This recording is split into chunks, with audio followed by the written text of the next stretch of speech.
Back to school soccer ball. Will it DTF? Let's find out. We only have a few videos left in this series, and if you've missed any of them, you can find the full playlist right up here.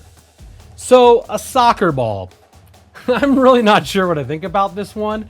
I think like the kickball we did earlier, even if it sticks to the ball, I'm not sure it's going to be durable enough to really be a viable option, but we've been surprised a lot of times in this series. So the only way to find out for sure is to test it. I'm gonna leave this one aired up since it's pretty hard, and I'm gonna use our Cricut Mini heat press at its lowest temperature setting. All right, let's pick one of the squares, or sorry, so hexagon. 1, 2, 3, hexagons.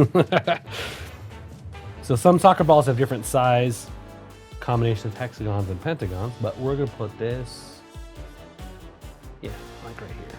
That looks good. So we're gonna tape it down. And we really tape it down to try to keep the transfer from moving. Let's give this a try. Oh, no, this is not working. I'm destroying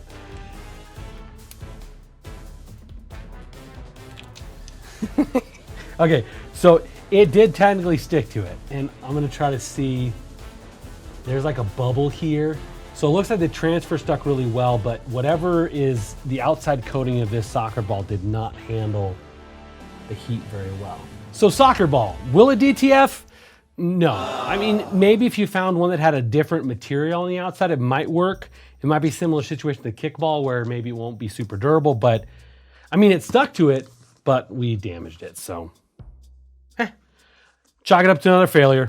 Anyway, we'll see you guys tomorrow for another back to school Will It DTF. Heads up.